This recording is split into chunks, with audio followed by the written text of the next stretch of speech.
दोस्तों, क्या आप जानते हैं भारत की स्थलीय सीमा से कौन से देश लगते हैं और सीमा पर भारत के कौन से राज्य स्थित हैं? देखिए, भारत की स्थलीय सीमा 15,200 किलोमीटर लंबी है, जो कि कुल 7 देशों के साथ लगती है। ये देश हैं पाकिस्तान, अफगानिस्तान, चीन, नेपाल, भूटान, म्यांमार और बांग्लादेश। भारत अफगानिस्तान के साथ सबसे कम 106 किलोमीटर का बॉर्डर शेयर करता है और बांग्लादेश के साथ सबसे अधिक 4,096 किलोमीटर का बॉर्डर शेयर करता है। वहीं स्थलीय सीमा पर अगर हम भारत के राज्यों की बात करें तो गुजरात, राजस्थान, पंजाब और उत्तर में ये 2 केंद्र शासित प्रदेश हैं, जम्मू कश्मीर और लद्दाख। इसके बाद हिमाचल प्रदेश, उत्तराखंड, उत्तर प्रदेश, बिहार, पश्चिम बंगाल, सिक्किम, असम, अरुणाचल प्रदेश, नागालैंड, मणिपुर, मिजोरम, त्रिपुरा और मेघालय स्थलीय सीमा पर स्थित हैं। भारत के ऐसे 3 राज्य भी हैं जिनकी सीमा 3 देशों के साथ लगती है, सिक्किम, पश्चिम बंगाल और अरुणाचल प्रदेश। सिक्किम की सीमा नेपाल, चीन और भूटान के साथ लगती है। पश्चिम बंगाल की सीमा बांग्लादेश, नेपाल और भूटान के साथ लगती है और अरुणाचल प्रदेश की सीमा भूटान, चीन और म्यांमार के साथ लगती है। दोस्तों, ये वीडियो अच्छी लगी तो इस वीडियो को लाइक कीजिए और ऐसी और वीडियो देखने के लिए इस चैनल को सब्सक्राइब कीजिए। Thank you. दोस्तों, क्या आप जानते हैं चीन दुनिया का ऐसा देश है जिसकी सीमा सबसे अधिक 13 देशों के साथ लगती है। चीन के साथ सीमा बनाने वाले देश हैं Bharat, Bhutan, Nepal, Afghanistan, Tajikistan, Kyrgyzstan, Kazakhstan, रूस, मंगोलिया, उत्तरी कोरिया, वियतनाम, लाओस और म्यांमार। दोस्तों, चीन विश्व का सर्वाधिक जनसंख्या वाला देश भी है। वहीं अगर हम क्षेत्रफल की दृष्टि से देखें तो रूस, कनाडा और अमेरिका के बाद विश्व का चौथा सबसे बड़ा क्षेत्रफल वाला देश है। चीन की राजधानी बीजिंग है और मुद्रा युआन है। दोस्तों, मैप की ऐसी एनिमेशन वीडियो देखने के लिए इस वीडियो को लाइक कीजिए और इस चैनल को सब्सक्राइब कीजिए। Thank you. विश्व में तैरती हुई झील के नाम से प्रसिद्ध लोकटक झील मणिपुर राज्य में स्थित है, जो कि मणिपुर की राजधानी इम्फाल से लगभग 40 किलोमीटर दक्षिण में स्थित है। यह अपनी सतह पर तैरते हुए वनस्पति और मिट्टी से बने द्वीपों के लिए प्रसिद्ध है। लोकटक झील पूर्वोत्तर भारत की सबसे बड़ी मीठे पानी की झील है। दुनिया का एकमात्र तैरता हुआ राष्ट्रीय उद्यान केबुल लामजाओ राष्ट्रीय उद्यान लोकटक झील पर ही स्थित है। केबुल लामजाओ राष्ट्रीय उद्यान मणिपुर के नृत्य करने वाले हिरन सांगई का अंतिम प्राकृतिक आवास है। यह झील अपनी अलौकिक सुंदरता के कारण दूर दूर से पर्यटकों को आकर्षित करती है। दोस्तों, अगर ये वीडियो अच्छी लगी तो इस वीडियो को लाइक कीजिए और ऐसी और वीडियो देखने के लिए इस चैनल को सब्सक्राइब कीजिए। Thank you. दोस्तों, क्या आप जानते हैं विश्व में भूमध्य रेखा किन देशों से होकर गुजरती है? भूमध्य रेखा 3 महाद्वीपों और इनके 13 देशों से होकर गुजरती है। चलिए पश्चिम से पूर्व के क्रम में इन देशों को देखते हैं।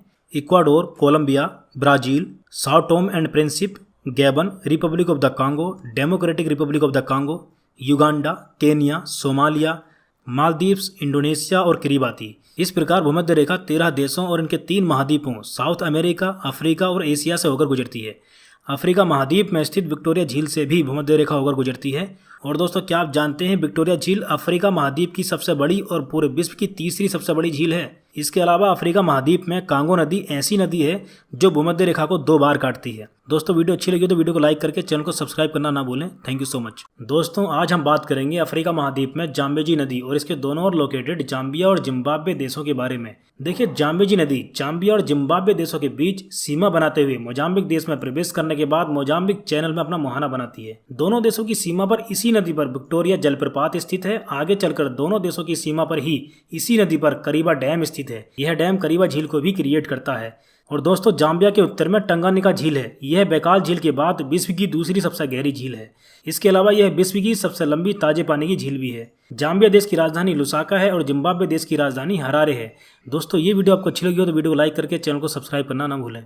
दोस्तों, आज हम बात करेंगे पूरे विश्व में सबसे अधिक देशों से होकर गुजरने वाली नदी डैन्यूब नदी के बारे में। यूरोप में स्थित डैन्यूब नदी जर्मनी की ब्लैक फॉरेस्ट से निकलने के बाद Germany, Austria, Slovakia, Hungary, Croatia, Serbia, Romania, Bulgaria, Moldova और यूक्रेन से होते हुए काला सागर में जाकर गिर जाती है। इस प्रकार यह नदी 10 देशों से होकर गुजरती है, जो विश्व में सर्वाधिक है। वहीं अगर हम बात करें डैन्यूब नदी के किनारे पर स्थित देशों की राजधानी की, तो डैन्यूब नदी के किनारे पर ऑस्ट्रिया की राजधानी वियना, स्लोवाकिया की राजधानी ब्रातिस्लावा, हंगरी की राजधानी बुडापेस्ट और सर्बिया की राजधानी बेलग्रेड स्थित है। डैन्यूब नदी यूरोप में वोल्गा नदी के बाद दूसरी सबसे लंबी नदी है, जिसकी लंबाई 2850 किलोमीटर है। इस नदी के अब्बा क्षेत्र का संबंध समशीतोष्ण घास के मैदान से होने के कारण इसे ग्रीन रिवर भी कहते हैं। दोस्तों, अगर वीडियो पसंद आई है तो इस वीडियो को लाइक कीजिए और ऐसी और वीडियो देखने के लिए इस चैनल को सब्सक्राइब कीजिए। Thank you.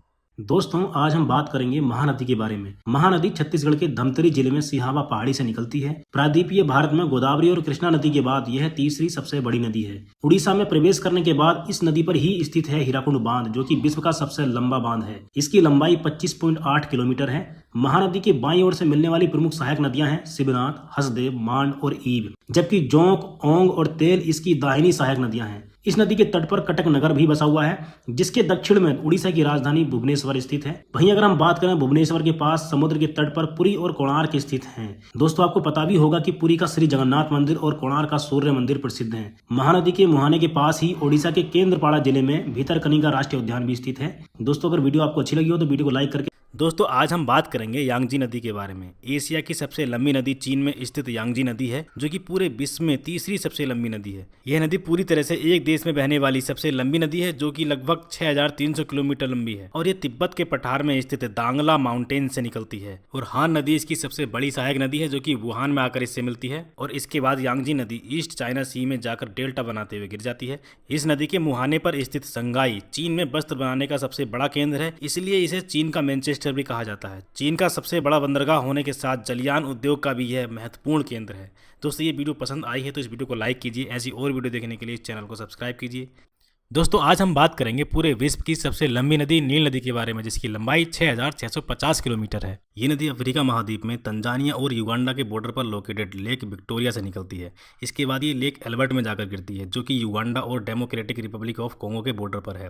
लेक एल्बर्ट के बाद इसको हम व्हाइट नील के नाम से जानते हैं। इसके बाद ये युगांडा से होते हुए साउथ सूडान में एंटर करती है और साउथ सूडान की कैपिटल जुबा भी इसी नदी के किनारे पर स्थित है। साउथ सूडान से निकलकर ये नदी सूडान में एंटर करती है और कैपिटल खार्तूम में ब्लू नील इससे आकर मिलती है, जो कि इथोपिया में लेक ताना से निकलती है। खार्तूम में इन दोनों नदियों के संगम के बाद इसको हम नील नदी के नाम से जानते हैं। और सूडान के बाद ये इजिप्ट में एंटर करती है और इजिप्ट में इस पर आसवान बांध है। इजिप्ट की कैपिटल कायरो भी इसी नदी के किनारे स्थित है। इसके बाद ये नदी भूमध्य सागर में जाकर गिर जाती है। दोस्तों ऐसी और वीडियो देखने के लिए इस चैनल को सब्सक्राइब कीजिए। Thank you. पूरे विश्व की सबसे बड़ी झील है दोस्तों कैस्पियन सागर।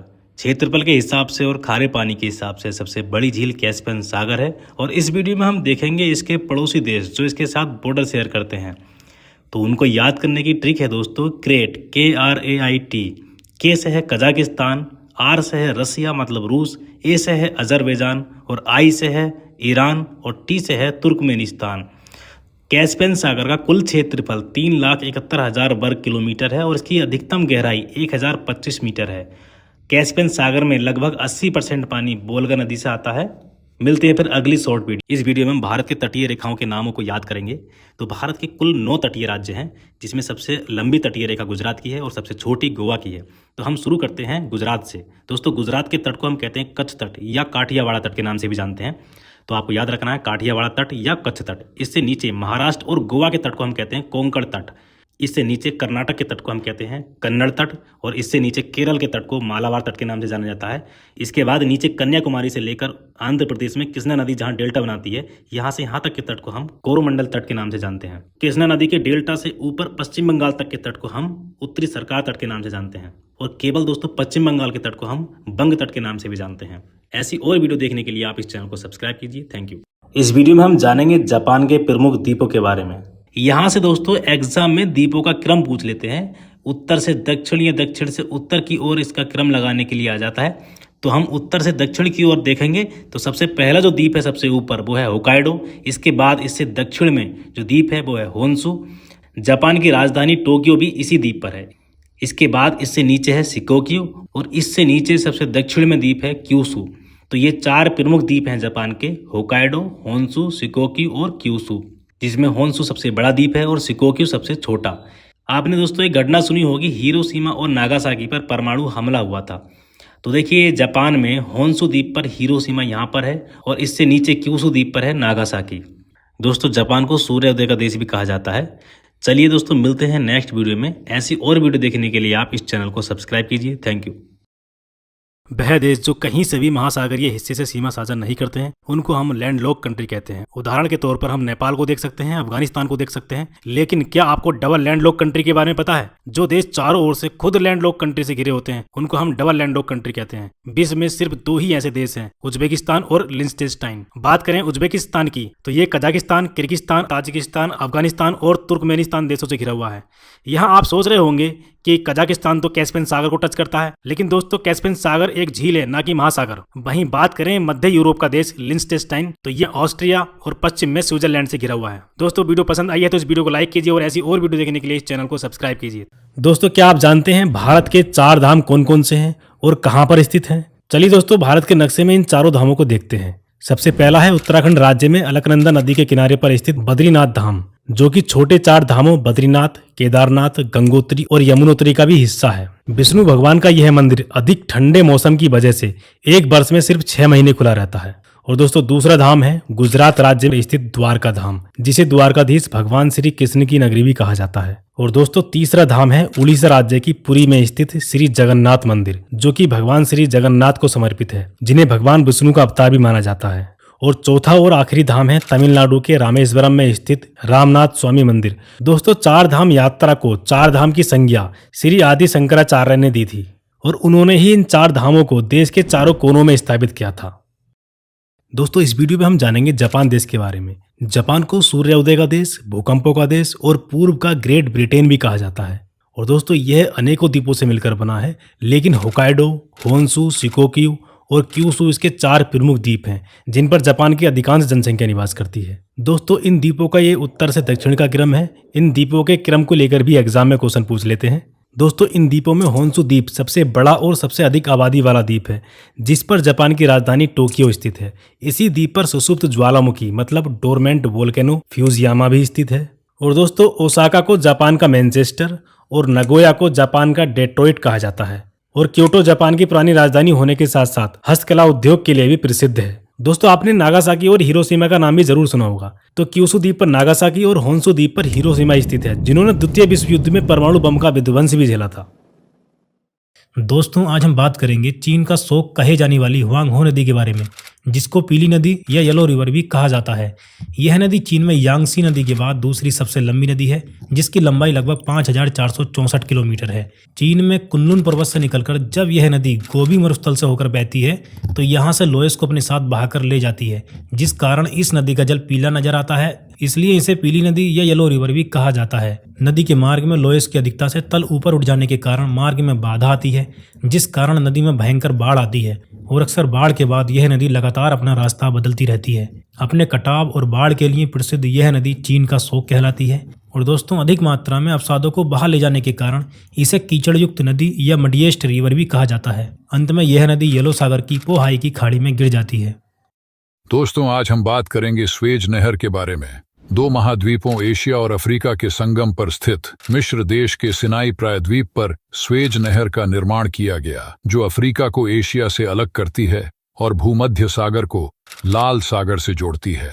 इस प्रकार स्वेज नहर हिंद महासागर को भी लाल सागर एवं भूमध्य सागर के रास्ते अटलांटिक महासागर से जोड़ती है। इस नहर के बनने से पहले साउथ एशिया के देशों से यूरोप जाने के लिए अफ्रीका महाद्वीप के साउथ से होकर जाना पड़ता था, जो कि बहुत लंबा मार्ग था।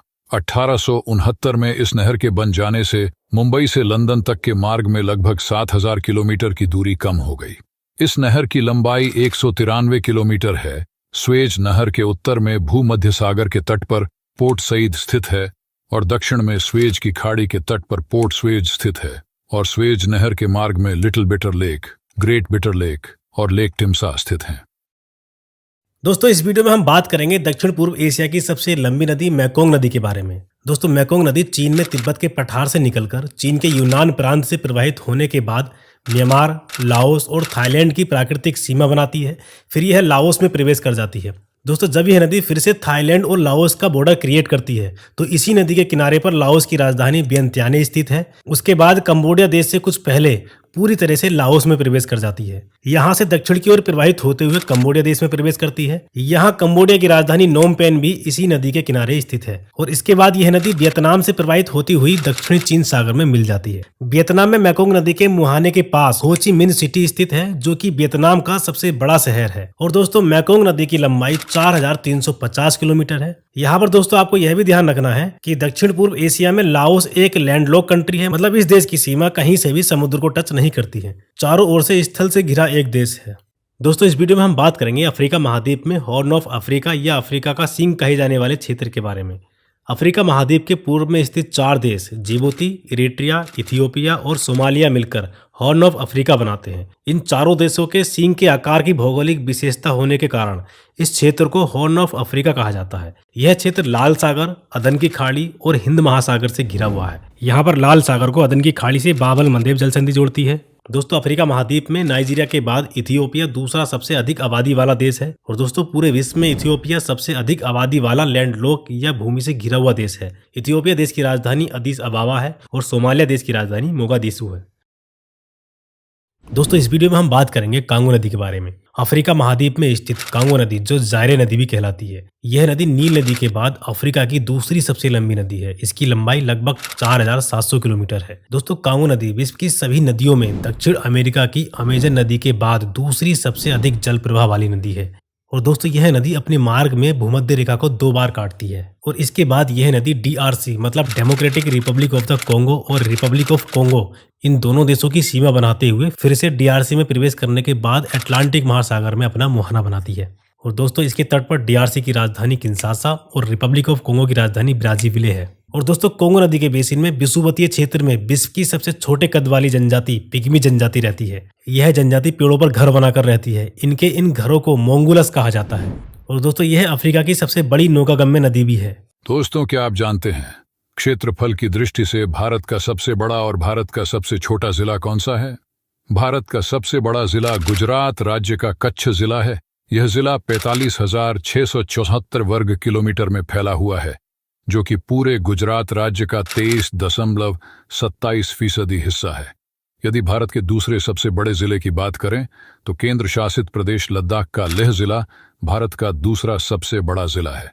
इस जिले का कुल क्षेत्रफल 45,110 वर्ग किलोमीटर है। कच्छ और लेह जिले भारत के 9 राज्यों गोवा, सिक्किम, त्रिपुरा, नागालैंड, मिजोरम, मणिपुर, मेघालय, केरल, हरियाणा से भी क्षेत्रफल की दृष्टि से बड़े जिले हैं। भारत का तीसरा सबसे बड़ा जिला राजस्थान का जैसलमेर है, जिसको हम गोल्डन सिटी और ब्लू सिटी के नाम से भी जानते हैं। और दोस्तों क्षेत्रफल के हिसाब से भारत का सबसे छोटा जिला केंद्र शासित प्रदेश पुदुचेरी का माहे जिला है। नॉर्थ अमेरिका में 2 प्रमुख पर्वत हैं, रॉकी पर्वत और अपलेशियन पर्वत। दोस्तों रॉकी पर्वत का विस्तार अलास्का से न्यू मैक्सिको तक है। इसकी सबसे ऊंची चोटी है माउंट एल्बर्ट। इसके बाद हम देखते हैं अपलेशियन पर्वत को। दोस्तों इसका विस्तार अमेरिका और कनाडा के पूर्वी भागों में है और अधिकांश भाग इसका अमेरिका में है। और दोस्तों इसका सबसे ऊंचा शिखर मिशेल है। दोस्तों पूरे उत्तरी अमेरिका महाद्वीप का सबसे ऊंचा शिखर है माउंट मैकिनले, जिसको डिनाली के नाम से भी जाना जाता है, और ये USA के अलास्का वाले भाग में है। दोस्तों इस वीडियो में हम जानेंगे मंगोलिया देश के बारे में। मंगोलिया देश की सीमाएं उत्तर में रूस और पूर्व, दक्षिण और पश्चिम में चीन के साथ लगती हैं। मंगोलिया देश की सीमा कजाकिस्तान से नहीं मिलती है, जबकि मंगोलिया देश का पश्चिमी छोर कजाकिस्तान के पूर्वी छोर से केवल 38 किलोमीटर दूर स्थित है। कजाकिस्तान के बाद मंगोलिया पूरे विश्व में दूसरा सबसे बड़ा लैंडलॉक कंट्री है और उलान बटार मंगोलिया देश की राजधानी होने के साथ इस देश का सबसे बड़ा शहर भी है। इस देश को नीले आकाश की भूमि के रूप में भी जाना जाता है। और दोस्तों इस देश में दक्षिण में गोबी रेगिस्तान और पश्चिम में विशाल अल्ताई पर्वत स्थित हैं। दोस्तों क्या आप जानते हैं मकर रेखा, भूमध्य रेखा और कर्क रेखा को 2 बार काटने वाली नदियां कौन सी हैं? इन नदियों को हम LCM से भी याद रख सकते हैं, लिम्पोपो, कांगो और माही नदी। लिम्पोपो नदी मकर रेखा को 2 बार काटती है और यह नदी साउथ अफ्रीका देश की सीमा बोत्सवाना और जिम्बाब्वे देश के साथ निर्धारित करती है। इसके बाद मोजाम्बिक देश में प्रवेश करने के बाद हिंद महासागर में अपना मुहाना बनाती है। भूमध्य रेखा को 2 बार काटने वाली नदी कांगो या जायरे नदी है और यह नदी नील नदी के बाद अफ्रीका में दूसरी सबसे लंबी नदी है। कांगो का अपवाह बेसिन नील नदी से भी बड़ा है। कांगो अमेजन नदी के बाद दूसरी सबसे अधिक जल प्रवाह वाली नदी है। इसके बाद भारत की माही नदी कर्क रेखा को 2 बार काटती है। यह नदी मध्य प्रदेश, राजस्थान और गुजरात से होते हुए खंभात की खाड़ी में अपना मुहाना बनाती है। दोस्तों इस वीडियो में हम जानेंगे भारतीय राष्ट्रीय कांग्रेस की स्थापना और उसके प्रथम 4 अधिवेशन के बारे में। भारतीय राष्ट्रीय कांग्रेस की स्थापना Allan Octavian Hume AO Hume द्वारा दिसंबर 1885 में की गई थी। इसकी स्थापना के समय लॉर्ड डफरिन भारत के वायसराय थे। दोस्तों इसका पहला अधिवेशन 28 दिसंबर 1885 में बम्बई के गोकुलदास तेजपाल संस्कृत विद्यालय में आयोजित हुआ था, जिसके अध्यक्ष WC बनर्जी थे। पहले अधिवेशन में केवल 72 सदस्यों ने ही भाग लिया था। दूसरा अधिवेशन दोस्तों 1886 में कलकत्ता में आयोजित हुआ, जिसके अध्यक्ष थे दादा भाई नौरोजी। और इसके बाद दोस्तों तीसरा अधिवेशन हुआ था 1887 में मद्रास में, जिसके अध्यक्ष सैयद बदरुद्दीन तैयब जी थे। और दोस्तों यह पहले मुस्लिम अध्यक्ष थे, ये बहुत इंपॉर्टेंट है, याद रखिए आप। चौथा अधिवेशन हुआ था 1888 में इलाहाबाद में, जिसके अध्यक्ष जॉर्ज यूले थे, जो कि पहले अंग्रेज अध्यक्ष थे। दोस्तों क्या आप जानते हैं दुनिया का सबसे बड़ा मंदिर कौन सा है? दोस्तों कंबोडिया में स्थित अंकोर वाट को दुनिया के 8वें अजूबे का खिताब भी मिल चुका है। लगभग 400 एकड़ में फैला यह दुनिया का सबसे बड़ा धार्मिक स्मारक होने का गौरव रखता है। लगभग 800 वर्ष पुराने इस मंदिर का निर्माण 12वीं शताब्दी की शुरुआत में खमेर राजवंश के राजा सूर्यवर्मन द्वितीय द्वारा भगवान विष्णु को समर्पित एक हिंदू मंदिर के रूप में किया गया था। हालांकि समय के साथ यह एक बौद्ध मंदिर में बदल गया और दोस्तों वर्तमान में इसे एक हिंदू बौद्ध मंदिर के रूप में मान्यता प्राप्त है। 1902 में अंकोर वाट यूनेस्को की वर्ल्ड हेरिटेज साइट लिस्ट में शामिल दुनिया का सबसे विशाल हिंदू मंदिर है। इसके अलावा दोस्तों कंबोडिया देश की राजधानी नोम पेन मैकोंग नदी के किनारे स्थित है और यह देश उत्तर पश्चिम में थाईलैंड, उत्तर में लाओस और पूर्व में वियतनाम के साथ सीमा साझा करता है। कंबोडिया देश का पुराना नाम कंपूचिया था। और दोस्तों कमेंट करके बताइए भारत का सबसे बड़ा मंदिर कौन सा है और वो कहाँ पर स्थित है। दोस्तों इस वीडियो में हम जानेंगे उत्तराखंड के पंच प्रयागों के बारे में, जिनके बारे में आपने जरूर सुना होगा। तो सबसे पहले बद्रीनाथ से निकलती है विष्णु गंगा और नीति पास से निकलती है धौली गंगा। ये दोनों नदियां विष्णु प्रयाग में मिलकर अलकनंदा नदी का निर्माण करती हैं। आगे चलकर नंद प्रयाग में अलकनंदा नदी से नंदाकिनी नदी आकर मिलती है। इससे आगे कर्ण प्रयाग में इससे पिंडा नदी मिलती है। इससे थोड़ा और आगे बढ़ने पर रुद्र प्रयाग में केदारनाथ से निकलकर मंदाकिनी नदी इससे आकर मिलती है और इससे और आगे चलने पर देव प्रयाग में गंगोत्री से निकलने वाली नदी भागीरथी नदी अलकनंदा नदी से मिलकर करती है गंगा नदी का निर्माण। वीडियो अच्छी लगी है तो वीडियो को लाइक करके चैनल को सब्सक्राइब कीजिए। Thank you. इस वीडियो में हम जानेंगे कैस्पियन सागर के बारे में। दोस्तों क्षेत्रफल और खारे पानी की दृष्टि से कैस्पियन सागर पूरे विश्व की सबसे बड़ी झील है। इसका क्षेत्रफल 3,71,000 वर्ग किलोमीटर है और इसकी अधिकतम गहराई 1,025 मीटर है। और दोस्तों लगभग 130 नदियों का पानी कैस्पियन सागर में गिरता है और इस झील में 80% पानी बोल्गा नदी से आता है। बोल्गा नदी पूरे यूरोप की सबसे लंबी नदी है, जिसकी लंबाई 3,645 किलोमीटर है। और दोस्तों 5 देशों के बॉर्डर कैस्पियन सागर से लगते हैं। इनको आप एक शब्द से याद रख सकते हैं, क्रेट, KRAIT, जिसमें कि दोस्तों के से है कजाकिस्तान, R से है रूस, A से है अजरबैजान, I से है ईरान और T से है तुर्कमेनिस्तान। इस तरीके से क्रेट शब्द से आप इन 5 देशों को याद रख सकते हैं। इनमें से अजरबैजान की राजधानी बाकू कैस्पियन सागर झील के तट पर ही स्थित है। थैंक यू दोस्तों क्या आप ग्रेट डिवाइडिंग रेंज के बारे में जानते हैं? दोस्तों ग्रेट डिवाइडिंग रेंज ऑस्ट्रेलिया के पूर्वी किनारे पर स्थित है। यह ऑस्ट्रेलिया की सबसे लंबी माउंटेन रेंज है, जो कि लगभग 3500 किलोमीटर में फैली हुई है और यह विश्व की तीसरी सबसे लंबी माउंटेन रेंज है। पहली है एंडीज पर्वत श्रृंखला और दूसरी है रॉकी पर्वत। दोस्तों ग्रेट डिवाइडिंग रेंज का सबसे ऊंचा शिखर न्यू साउथ वेल्स स्टेट में कोसियोस्को है, जिसकी ऊंचाई 2228 मीटर है। यह पूरे ऑस्ट्रेलिया कॉन्टिनेंट का भी सबसे ऊंचा शिखर है। और दोस्तों मर्रे और डार्लिंग नदियों का उद्गम भी ग्रेट डिवाइडिंग रेंज से होता है। इन दोनों नदियों के अपवाद क्षेत्र की भूमि पूरे ऑस्ट्रेलिया की सबसे उपजाऊ भूमि है। इसके अलावा ऑस्ट्रेलिया के पूर्वी तट पर विश्व की प्रसिद्ध ग्रेट बैरियर रीफ है। यह पूरे विश्व की सबसे लंबी प्रवाल भित्ति है। इसकी कुल लंबाई 2000 किलोमीटर से भी अधिक है।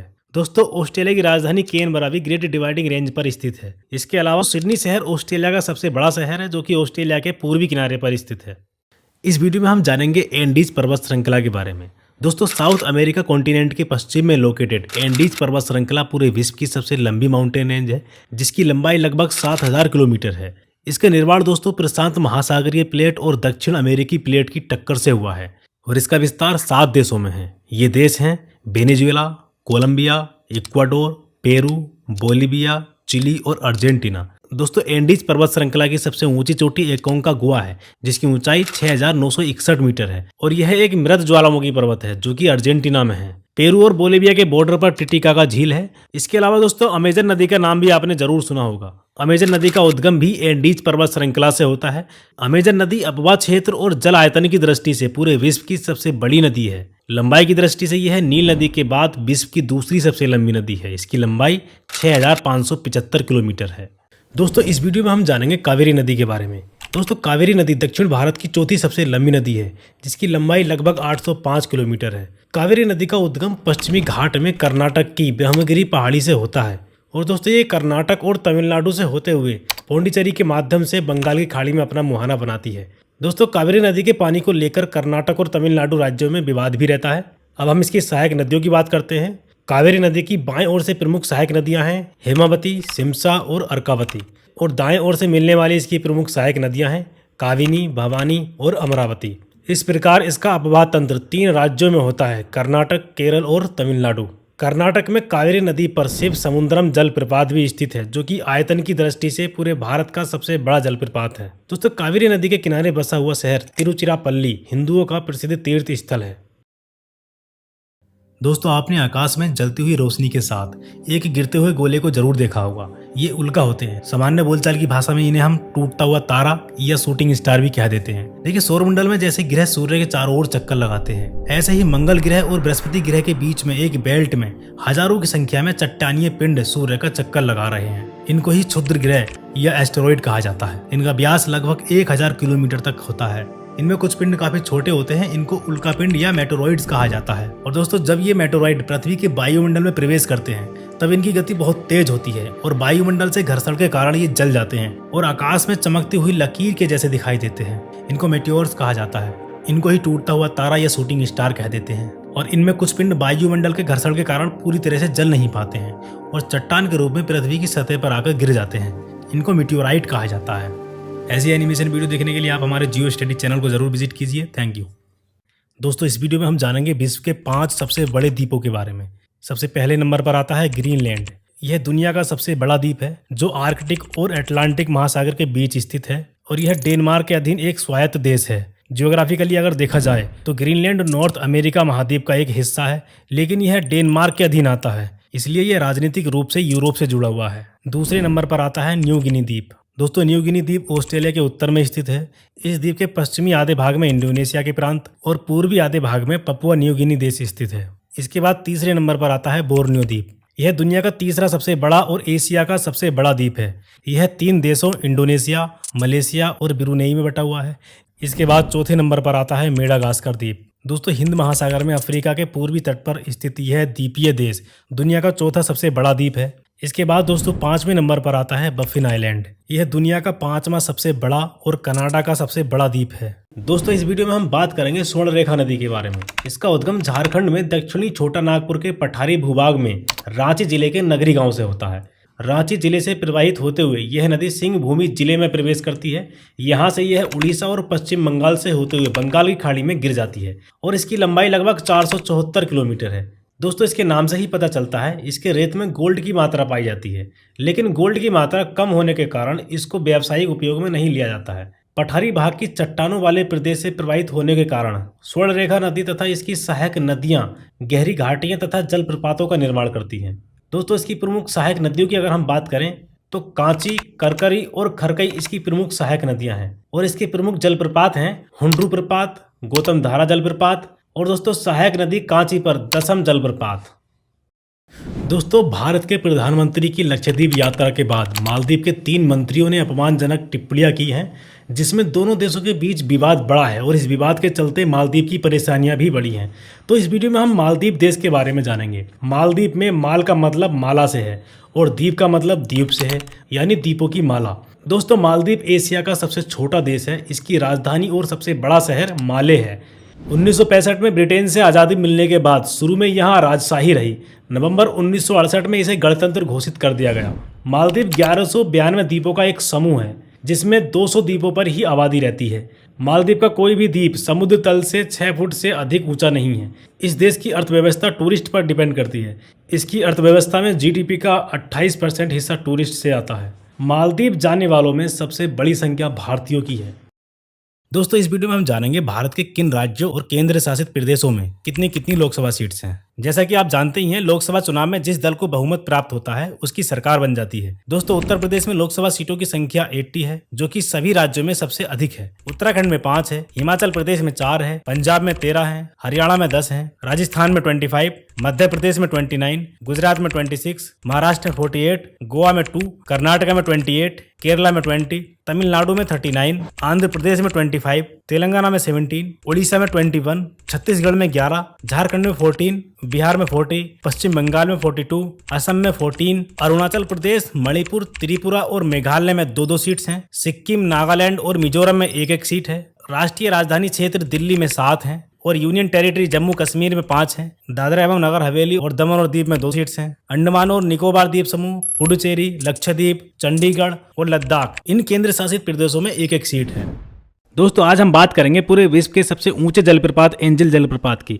दक्षिण अमेरिका महाद्वीप के उत्तर में वेनेजुएला देश है। ओरिनोको इस देश की एक प्रमुख नदी है। इसकी सहायक नदी कैरोनी नदी पर है। पूरे विश्व का सबसे ऊंचा जलप्रपात एंजल जलप्रपात, जिसे साल्टो के नाम से भी जाना जाता है। इसकी ऊंचाई 979 मीटर है। एंजल जलप्रपात कनेमा नेशनल पार्क में स्थित है, जो यूनेस्को का विश्व धरोहर स्थल है। वहीं वेनेजुएला देश की राजधानी कराकस समुद्र के तट पर स्थित है। वेनेजुएला पश्चिम में कोलंबिया और पूर्व में गुयाना और दक्षिण में ब्राजील से घिरा हुआ है। दोस्तों ये वीडियो अगर आपको पसंद आई है तो इस वीडियो को लाइक कीजिए। ऐसी और वीडियो देखने के लिए इस चैनल को सब्सक्राइब कीजिए। Thank you.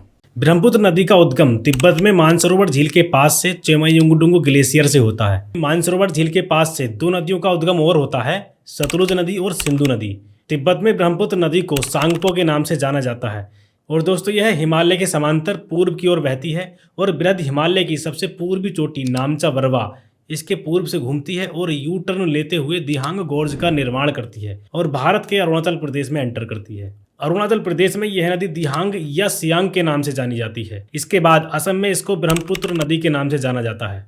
अरुणाचल प्रदेश और असम की सीमा पर इसकी सहायक नदी लोहित नदी इससे आकर मिलती है। दिबांग और लोहित नदी के अलावा बाएं ओर से मिलने वाली इसकी प्रमुख सहायक नदियां हैं धनसिरी और कोपली। और दोस्तों दाएं ओर से मिलने वाली ब्रह्मपुत्र नदी की प्रमुख सहायक नदियां हैं सुबनसिरी, कामेंग, मानस और तीस्ता।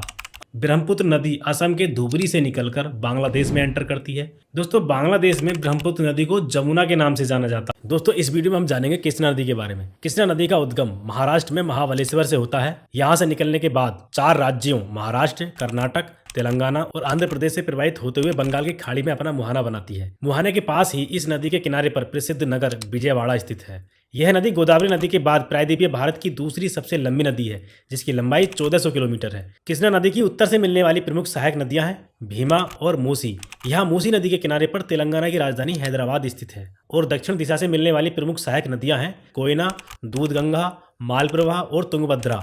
तुंगभद्रा कृष्णा नदी की सबसे बड़ी सहायक नदी है। प्रमुख डैम की बात करें तो तेलंगाना और आंध्र प्रदेश राज्य की सीमा पर कृष्णा नदी पर श्री सेलम डैम और नागार्जुन सागर डैम स्थित है। नागार्जुन सागर श्री सेलम टाइगर रिजर्व भारत का सबसे बड़ा बाघ अभ्यारण्य है। इसके अलावा कृष्णा नदी पर तेलंगाना में जुराला डैम है और कर्नाटक में अलमाटी डैम है और महाराष्ट्र में धोम डैम स्थित है। इस वीडियो में हम हरमुज जल संधि के बारे में जानेंगे। दोस्तों हरमुज स्टेट एक नैरो वाटरवे है जो कि पर्शियन गल्फ को गल्फ ऑफ ओमान से जोड़ता है और यह इंटरनेशनल ट्रेड के लिए एक स्ट्रेटेजिक चौक पॉइंट है, क्योंकि यह पर्शियन गल्फ से खुले समुद्र तक का एकमात्र समुद्री मार्ग है। यह स्टेट अपने नैरोएस्ट पॉइंट पर लगभग 33 किलोमीटर ही वाइड है और यह ईरान और अरेबियन पेनिनसुला के बीच स्थित है। दोस्तों हरमुज स्टेट ग्लोबल इकोनॉमी के लिए बहुत ही इंपॉर्टेंट है, क्योंकि यह पर्शियन गल्फ से दुनिया के अन्य हिस्सों में कच्चे तेल क्रूड ऑयल ले जाने वाले टैंकरों के लिए प्राथमिक मार्ग है। दोस्तों यह बहुत बिजी स्टेट है। दुनिया की लगभग 20% ऑयल सप्लाई इसी जल संधि से होती है, जिससे यह जियोपॉलिटिकल दृष्टि से काफी सेंसिटिव एरिया बन जाता है। और यह स्टेट ऑयल ट्रेड के लिए अपने स्ट्रेटेजिक इंपोर्टेंस के अलावा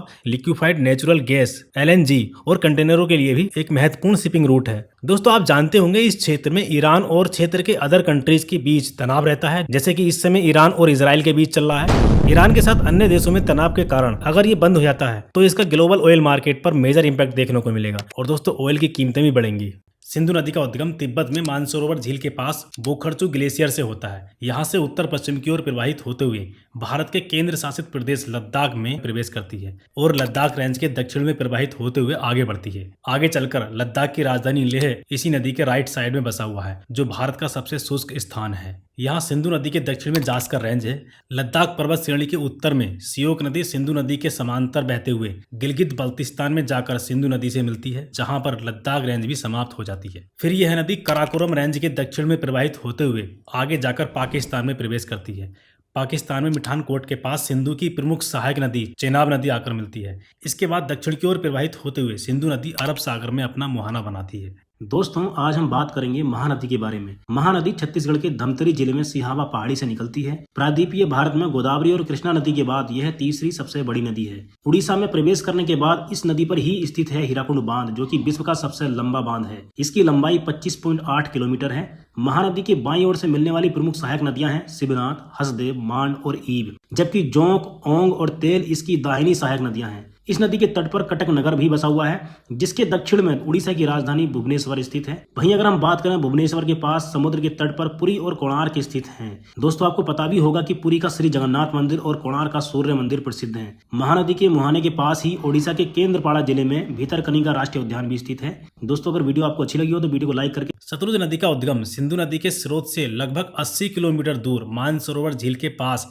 राकसताल झील से होता है और हिमाचल प्रदेश में सिपकिला दर्रे से प्रवेश करती है। हिमाचल प्रदेश में ही इस नदी पर नाथपा झाकरी डैम स्थित है। यहाँ से पश्चिम दिशा में आगे बढ़ते हुए पंजाब में प्रवेश करने से ठीक पहले सीमा के पास ही प्रसिद्ध भाखड़ा डैम स्थित है। यह डैम गोविंद सागर झील को भी क्रिएट करता है और पंजाब में प्रवेश करते ही भाखड़ा डैम से लगभग 8 किलोमीटर की दूरी पर ही नागल डैम स्थित है। यहाँ से आगे बढ़ने के बाद इस नदी के किनारे पर ही पंजाब का प्रमुख नगर लुधियाना स्थित है। आगे चलकर हरी के नामक स्थान पर ब्यास नदी सतलुज नदी से जाकर मिल जाती है और इनके संगम के पास ही हरी के बैराज बनाया गया है, जहां से इंदिरा गांधी नहर भी निकलती है, जो कि पूरे भारत की सबसे लंबी नहर है, जिसकी कुल लंबाई 649 किलोमीटर है। सतलुज नदी यहां से आगे बढ़ने पर पंजाब और पाकिस्तान की सीमा बनाते हुए आगे बढ़ती है और पाकिस्तान में एंटर करने के बाद यह नदी चेनाब नदी में जाकर मिल जाती है और चेनाब नदी मिठानकोट से कुछ किलोमीटर ऊपर सिंधु नदी में मिल जाती है। वह देश जो कहीं से भी महासागरीय हिस्से से सीमा साझा नहीं करते हैं, उनको हम लैंडलॉक कंट्री कहते हैं। उदाहरण के तौर पर हम नेपाल को देख सकते हैं, अफगानिस्तान को देख सकते हैं। लेकिन क्या आपको डबल लैंडलॉक कंट्री के बारे में पता है? जो देश चारों ओर से खुद लैंडलॉक कंट्री से घिरे होते हैं, उनको हम डबल लैंडलॉक कंट्री कहते हैं।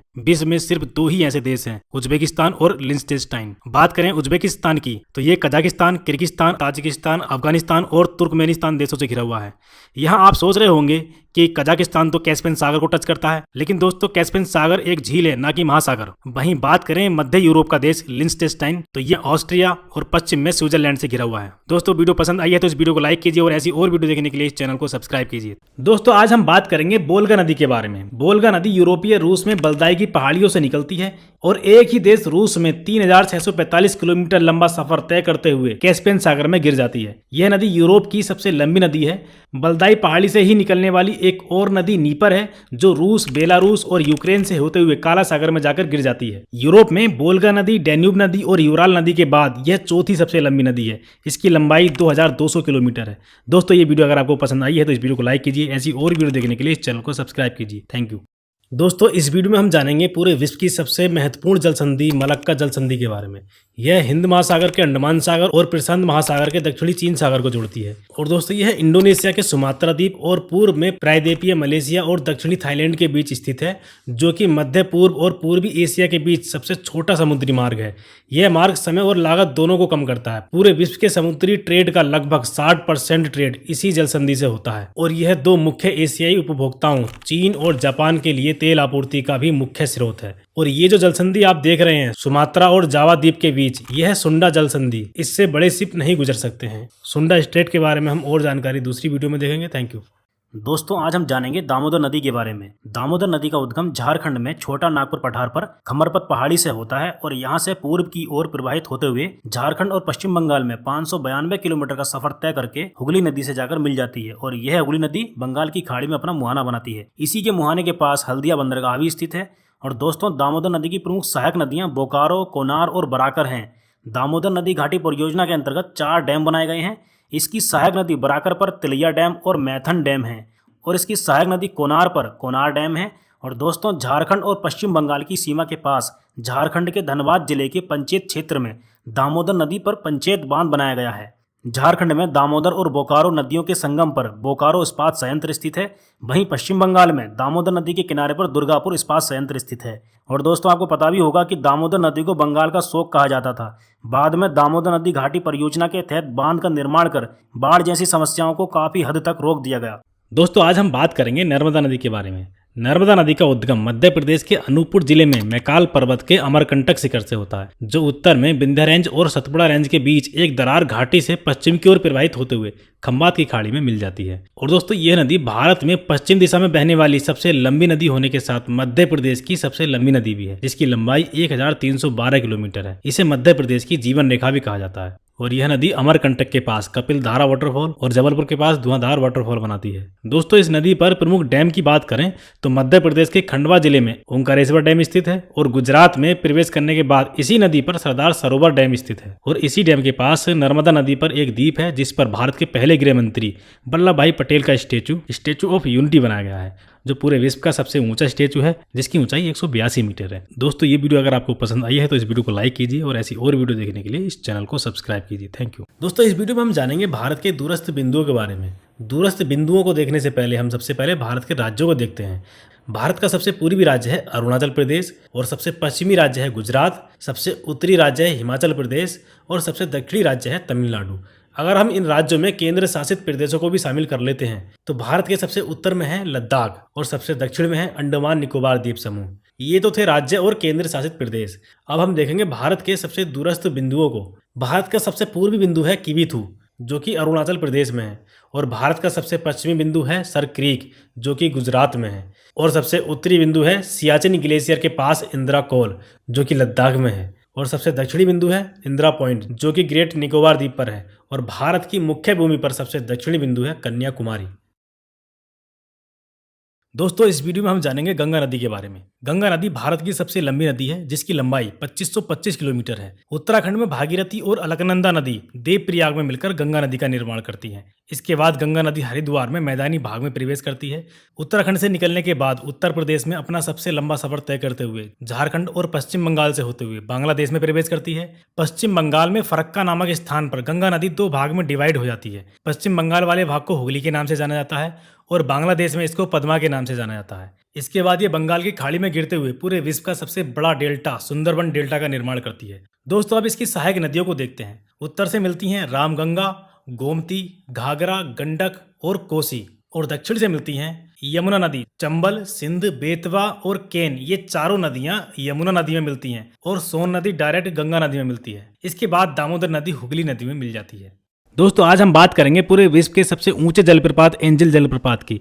दक्षिण अमेरिका महाद्वीप के उत्तर में वेनेजुएला देश है। ओरिनोको इस देश की एक प्रमुख नदी है। इसकी सहायक नदी कैरोनी नदी पर है पूरे विश्व का सबसे ऊंचा जलप्रपात एंजल जलप्रपात जिसे साल्टो के नाम से भी जाना जाता है। इसकी ऊंचाई 979 मीटर है। एंजल जलप्रपात कनेमा नेशनल पार्क में स्थित है जो यूनेस्को का विश्व धरोहर स्थल है। वहीं वेनेजुएला देश की राजधानी कराकस समुद्र के तट पर स्थित है। वेनेजुएला पश्चिम में कोलंबिया और पूर्व में गुयाना और दक्षिण में ब्राजील से घिरा हुआ है। दोस्तों, ये वीडियो अगर आपको पसंद आई है तो इस वीडियो को लाइक कीजिए। ऐसी और वीडियो देखने के लिए इस चैनल को सब्सक्राइब कीजिए। Thank you.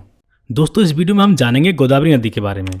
गोदावरी नदी महाराष्ट्र में नासिक के पास त्र्यंबकेश्वर से निकलती है और पूर्व की ओर तेलंगाना और आंध्र प्रदेश से प्रवाहित होते हुए बंगाल की खाड़ी में जाकर गिर जाती है। यह नदी दक्षिण भारत या प्रायद्वीपीय भारत की सबसे लंबी नदी है जिसकी लंबाई 1465 किलोमीटर है और इसे दक्षिण गंगा या बृहद गंगा भी कहते हैं। दोस्तों, वहीं बात करें इसकी प्रमुख सहायक नदियों की तो दक्षिण साइड से मंजीरा नदी मिलती है और उत्तर साइड से साबरी नदी, इंद्रावती नदी और प्राणहिता नदी मिलती है। दोस्तों, वर्धा नदी और बेनगंगा नदी जब आपस में मिल जाती हैं तो इस नदी को प्राणहिता नदी के नाम से जाना जाता है। और दोस्तों, छत्तीसगढ़ में बस्तर जिले में इंद्रावती नदी पर चित्रकूट वाटरफॉल स्थित है जिसे भारत का न्यागरा भी कहा जाता है। दोस्तों, ये वीडियो पसंद आई है तो इस वीडियो को लाइक कीजिए और ऐसी और वीडियो देखने के लिए इस चैनल को सब्सक्राइब कीजिए। Thank you.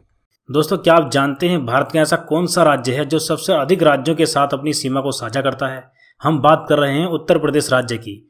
उत्तर प्रदेश राज्य भारत का एकमात्र ऐसा राज्य है जो 8 राज्यों और एक केंद्र शासित प्रदेश के साथ अपनी सीमा को साझा करता है। चलिए देखते हैं इन राज्यों को। उत्तर में उत्तराखंड और हिमाचल प्रदेश हैं। पश्चिम में हरियाणा, राजस्थान और एक केंद्र शासित प्रदेश दिल्ली है। वहीं दक्षिण में मध्य प्रदेश और छत्तीसगढ़ हैं। पूर्व में झारखंड और बिहार हैं। और दोस्तों, उत्तर प्रदेश का जिला सोनभद्र उत्तर प्रदेश में ही नहीं पूरे भारत में एकमात्र ऐसा जिला है जो सबसे अधिक 4 राज्यों के साथ अपनी सीमा को साझा करता है। ये राज्य हैं मध्य प्रदेश, छत्तीसगढ़, झारखंड और बिहार। उत्तर प्रदेश उत्तर में नेपाल के साथ अंतर्राष्ट्रीय सीमा भी साझा करता है। दोस्तों, वीडियो अच्छी लगी तो वीडियो को लाइक करके चैनल को सब्सक्राइब करना ना भूलें। Thank you so much. दोस्तों, इस वीडियो में हम जानेंगे भारत की भौगोलिक स्थिति के बारे में। भारत का कुल एरिया लगभग 32,87,263 स्क्वायर किलोमीटर है जो कि पूरे वर्ल्ड के टोटल लैंड एरिया का 2.4% है। और भारत की north to south maximum distance 3214 kilometre है और east to west maximum distance 2933 kilometre है। और दोस्तों, भारत पूरी तरह से नॉर्थ ईस्टर्न हेमिस्फीयर में लोकेटेड है। यह 8 डिग्री 4 मिनट नॉर्थ लैटिट्यूड से 37 डिग्री 6 मिनट नॉर्थ लैटिट्यूड के बीच और 68 डिग्री 7 मिनट ईस्ट लॉन्गिट्यूड से 97 डिग्री 25 मिनट ईस्ट लॉन्गिट्यूड के बीच लोकेटेड है। और भारत की मुख्य भूमि अंडमान निकोबार द्वीप समूह और लक्षद्वीप समूह को मिलाकर भारत की कुल तटरेखा मतलब कोस्ट लाइन की कुल लंबाई लगभग 7,517 किलोमीटर है। और भारत की स्थलीय सीमा मतलब लैंड बॉर्डर की कुल लंबाई 15,106.7 किलोमीटर है। किसी किसी बुक में ये 15,200 किलोमीटर भी लिखा होता है। इस वीडियो में हम गंगा नदी के किनारे स्थित प्रमुख नगरों की बात करेंगे। दोस्तों आप जानते होंगे गंगा नदी भारत और बांग्लादेश से होकर बहती है। इसे हिंदू धर्म में अत्यधिक पवित्र माना जाता है। यह उत्तराखंड से निकलकर उत्तर प्रदेश, बिहार, झारखंड, पश्चिम बंगाल और बांग्लादेश से होते हुए बंगाल की खाड़ी में मिल जाती है। गंगा नदी के किनारे प्रमुख नगरों को देखते हैं। सबसे पहले उत्तराखंड में हरिद्वार और ऋषिकेश है। दोस्तों गंगा नदी मैदानी भाग में हरिद्वार से ही एंटर करती है। उत्तर प्रदेश में कानपुर, प्रयागराज या इलाहाबाद, मिर्जापुर, वाराणसी और गाजीपुर से होते हुए जाती है। यहाँ पर दोस्तों कानपुर शहर गंगा नदी के किनारे स्थित शहरों में सबसे बड़ा शहर है, ये भी याद रखिए आप। उत्तर प्रदेश के बाद बिहार में एंटर करती है। बिहार की राजधानी पटना, बेगूसराय और भागलपुर जैसे प्रमुख नगर हैं। बिहार से निकलकर इसके बाद ये पश्चिम बंगाल और बांग्लादेश से होते हुए बंगाल की खाड़ी में मिल जाती है। दोस्तों आज हम जानेंगे उत्तराखंड राज्य में स्थित भारत के जिम कॉर्बेट नेशनल पार्क के बारे में। 1936 में राज्य के तत्कालीन गवर्नर सर हेली के नाम से स्थापित हेली नेशनल पार्क भारत का ही नहीं बल्कि पूरे एशिया का पहला नेशनल पार्क है। और दोस्तों बंगाल टाइगर को प्रोटेक्ट करने के लिए इसकी स्थापना की गई थी। इस नेशनल पार्क से रामगंगा नदी होकर बहती है, इसलिए स्वतंत्रता के बाद इसका नाम बदलकर रामगंगा नेशनल पार्क रखा गया। लेकिन 1957 में महान प्रकृति प्रेमी जिम कॉर्बेट की स्मृति में इसका नाम एक बार फिर से बदलकर जिम कॉर्बेट नेशनल पार्क कर दिया गया। दोस्तों जिम कॉर्बेट नेशनल पार्क का विस्तार उत्तराखंड के 2 डिस्ट्रिक्ट पौड़ी और नैनीताल में है। और 1973 में बाघों की संख्या बढ़ाने के लिए प्रोजेक्ट टाइगर की शुरुआत इसी national park Jim Corbett national park से की गई थी। और दोस्तों भारत के सभी नेशनल पार्क की वीडियो आप यहाँ पर रिलेटेड वीडियो में जाकर देख सकते हैं। दोस्तों इस वीडियो में हम राजस्थान राज्य के बारे में जानेंगे, जो कि क्षेत्रफल की दृष्टि से भारत का सबसे बड़ा राज्य है, जिसका क्षेत्रफल 3,42,239 स्क्वायर किलोमीटर है। राजस्थान राज्य 5 राज्यों पंजाब, हरियाणा, उत्तर प्रदेश, मध्य प्रदेश और गुजरात के साथ अपना बॉर्डर शेयर करता है। इनके अलावा एक देश पाकिस्तान के साथ भी अपना बॉर्डर शेयर करता है। दोस्तों राजस्थान में कुल 50 जिले हैं। क्षेत्रफल के अकॉर्डिंग राजस्थान का सबसे बड़ा जिला जैसलमेर है, जिसका कुल क्षेत्रफल 38,401 स्क्वायर किलोमीटर है। दोस्तों भारत में जैसलमेर, कच्छ और लेह के बाद तीसरा सबसे बड़ा जिला है। राजस्थान में स्थित अरावली पर्वत श्रृंखला भारत की सबसे प्राचीन पर्वत श्रृंखला है, जिसके उत्तर में थार मरुस्थल स्थित है। और थार मरुस्थल का 61% हिस्सा राजस्थान में ही आता है। और दोस्तों जल्दी ही हम राजस्थान की एक डिटेल एनिमेशन वीडियो लेकर आने वाले हैं, जिसमें एग्जाम में पूछे जाने वाले सभी इंपोर्टेंट क्वेश्चन कंप्लीट हो जाएंगे। दोस्तों इस वीडियो में हम बैकाल झील के बारे में जानेंगे। एशिया महाद्वीप में मंगोलिया देश के उत्तर में रूस देश में स्थित है बैकाल झील, जो कि विश्व की सबसे गहरी झील है। इसकी अधिकतम गहराई 1642 मीटर है। और दोस्तों यह पृथ्वी पर सबसे पुरानी मीठे पानी की झील है। इसका क्षेत्रफल लगभग 31,722 वर्ग किलोमीटर है। सतह के क्षेत्रफल के हिसाब से यह दुनिया की 7वीं सबसे बड़ी झील है। और आयतन की दृष्टि से यह दुनिया की सबसे बड़ी मीठे पानी की झील है। इसमें पृथ्वी की सतह पर ताजे पानी का लगभग 22 से 23% ताजा पानी है। यह झील अफ्रीका महाद्वीप में स्थित टंगानिका झील के बाद दूसरी सबसे लंबी झील भी है। इस वीडियो में हम उत्तर प्रदेश राज्य के बारे में जानेंगे। दोस्तों उत्तर प्रदेश एक ऐसा राज्य है जो सबसे अधिक राज्यों के साथ अपना बॉर्डर शेयर करता है। उत्तर प्रदेश कुल 8 राज्यों और एक केंद्र शासित प्रदेश के साथ अपना बॉर्डर शेयर करता है।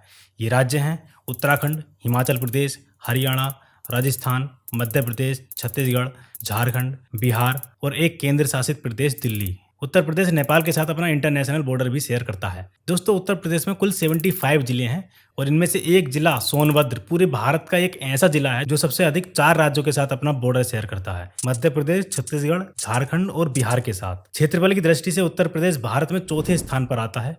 पहले स्थान पर राजस्थान, दूसरे स्थान पर मध्य प्रदेश और तीसरे स्थान पर महाराष्ट्र। और जनसंख्या की दृष्टि से अगर हम देखें तो उत्तर प्रदेश पहले स्थान पर आता है। इस वीडियो में हम मृत सागर या डेड सी के बारे में जानेंगे। दोस्तों यह जॉर्डन, इजराइल और पैलेस्टीन वेस्ट बैंक के बीच स्थित है। यह दुनिया की सबसे खारे पानी की झील है। इसकी लवणता 342 ग्राम पर केजी है, जो कि समुद्र के पानी से लगभग 10 गुना ज्यादा है। इसकी इतनी अधिक लवणता के कारण इसका घनत्व इतना अधिक हो जाता है कि कोई भी व्यक्ति इसमें डूबता नहीं है। और ये पूरे विश्व में समुद्र तल से सबसे नीची झील है। और दोस्तों इसको मृत सागर झील इसलिए कहा जाता है क्योंकि इसमें इतने अधिक खारे पानी की वजह से कोई भी जीव इसमें जीवित नहीं रह पाता है। और जॉर्डन रिवर इस झील का एकमात्र वाटर सोर्स है। दोस्तों इस वीडियो में हम सिक्किम राज्य के बारे में जानेंगे। भारत में सिक्किम राज्य गोवा के बाद दूसरा सबसे छोटा राज्य है। यह राज्य पश्चिम में नेपाल, उत्तर और पूर्व में तिब्बत, दक्षिण पूर्व में भूटान और दक्षिण में एक राज्य पश्चिम बंगाल के साथ लगा हुआ है। दोस्तों सिक्किम में 4 डिस्ट्रिक्ट हैं। North district, waste district, south district और ईस्ट डिस्ट्रिक्ट। सिक्किम की राजधानी गैंगटोक ईस्ट डिस्ट्रिक्ट में स्थित है। यह सिक्किम का सबसे बड़ा शहर भी है। भारत की सबसे ऊंची और पूरे विश्व की तीसरी सबसे ऊंची चोटी कंचनजंगा सिक्किम में सिक्किम और नेपाल की सीमा पर स्थित है। सिक्किम राज्य पूरे भारत में सबसे कम जनसंख्या वाला राज्य भी है। दोस्तों, तीस्ता नदी को सिक्किम की जीवन रेखा कहा जाता है, जो उत्तर से दक्षिण की ओर बहती है। दोस्तों, इस वीडियो में हम जिब्राल्टर जल संधि के बारे में जानेंगे। जिब्राल्टर जल संधि भूमध्य सागर को अटलांटिक महासागर से जोड़ती है। इसके उत्तर में यूरोप का स्पेन देश है और दक्षिण में अफ्रीका का मोरक्को देश स्थित है। या हम ये भी कह सकते हैं कि ये स्टेट स्पेन और मोरक्को को अलग करती है। और दोस्तों, यहाँ पर यूरोप और अफ्रीका महाद्वीप अपने सबसे करीबी बिंदु पर केवल 14.3 किलोमीटर की ही दूरी पर स्थित है। इतनी कम दूरी होते हुए भी अभी तक यहाँ पर कोई ब्रिज नहीं बनाया गया है। इसके कई कारण बताए जाते हैं, जिसमें एक प्रमुख कारण है इसकी अधिक गहराई।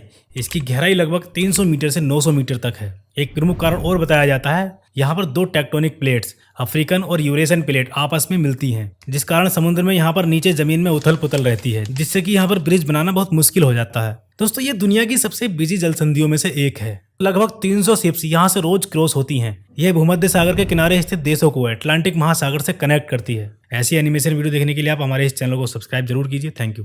दोस्तों, इस वीडियो में हम केरल या केरला राज्य के बारे में जानेंगे। केरल भारत के साउथ वेस्टर्न पार्ट में लोकेटेड है, जिसका क्षेत्रफल 38,863 स्क्वायर किलोमीटर है, जो कि पूरे भारत का 1.18% है। और दोस्तों, यह कर्नाटका और तमिलनाडु के साथ सीमा बनाता है। और दोस्तों, ये 14 जिलों में डिवाइडेड है, जिसमें सबसे साउथ का जिला है तिरुवनंतपुरम। केरल की राजधानी तिरुवनंतपुरम भी इसी जिले में स्थित है। NSO मतलब नेशनल स्टैटिस्टिकल ऑफिस की ओर से साक्षरता पर जारी एक रिपोर्ट में 96.2% साक्षरता के साथ केरल भारत का सबसे अधिक साक्षरता वाला राज्य है। दक्षिण भारत की सबसे ऊंची चोटी केरल में अनामलाई की पहाड़ियों में स्थित अनाईमुडी है, जिसकी ऊंचाई 2695 मीटर है। दोस्तों, भारत में जो दक्षिण पश्चिम का मानसून आता है, भारत में सबसे पहले यह केरल राज्य में ही प्रवेश करता है। इस वीडियो में इतना ही। कमेंट करके बताइए कि अगली शॉर्ट वीडियो किस टॉपिक पर बनाई जाए। दोस्तों, इस वीडियो में हम आसियान के बारे में जानेंगे। आसियान का पूरा नाम association of south east Asian Nations है। यह एक क्षेत्रीय संगठन है और यह 10 देशों से मिलकर बना है। ये 10 देश साउथ ईस्ट एशिया के अंतर्गत आते हैं। साउथ ईस्ट एशिया की लॉन्ग वीडियो दोस्तों हमने अपलोड कर दी है, जिसका लिंक आपको पिन कमेंट में मिल जाएगा। आसियान के ये देश हैं म्यांमार, थाईलैंड, लाओस, वियतनाम। इन चारों देशों को तो आप एक शब्द मतलब से याद कर सकते हैं, जिसमें मा से म्यांमार है, था से थाईलैंड है, ला से लाओस है, वा से वियतनाम है। इसके बाद Cambodia, Malaysia, Singapore, Indonesia, Brunei और फिलीपींस।